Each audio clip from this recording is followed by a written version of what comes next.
imisozi yose ikikije uruzi Yorodani, amazi ava mu rubura yujuje urwo ruzi. Dore i Kanani ni hariya hakurya, ngaho mwitegure tugiye kwambuka tujye mu gihugu cy'isezerano. Uwiteka Imana yacu yadusezeraniye. Dore i Kanani ni hariya hakurya, ngaho mwitegure tugiye kwambuka tujye mu gihugu cy'isezerano. Uwiteka Imana yacu yadusezeraniye.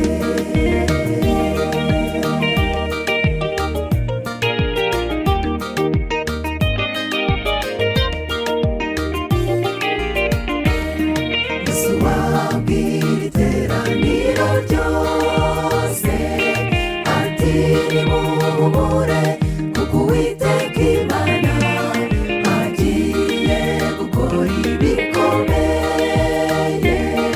Amazi ya Yorodani agatandukana, azabwira abatambyi bakuru bikorere isanduku y'Uwiteka Imana, maze bakandagiye mu ruzi. Amazi ya Yorodani aratandukana. Dore i Kanani ni hariya hakurya, ngaho mwitegure tugiye kwambuka tujye mu gihugu cy'isezerano. Uwiteka Imana yacu yadusezeraniye. Dore i Kanani ni hariya hakurya, ngaho mwitegure tugiye kwambuka tujye mu gihugu cy'isezerano. Uwiteka Imana yacu yadusezeraniye.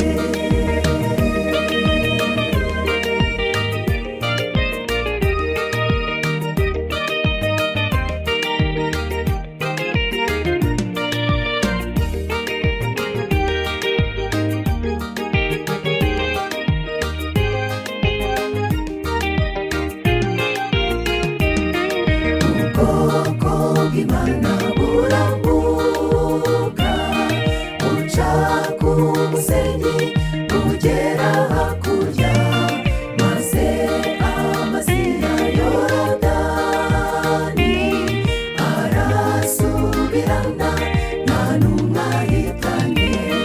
Nubwo Yorodani iri gusuma kandi iteye ubwoba imbere y'abantu, icyo ni igikangisho cy'umwanzi.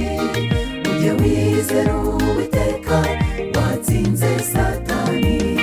Dore i Kanani ni hariya hakurya, ngaho mwitegure tugiye kwambuka tujye mu gihugu cy'isezerano. Uwiteka Imana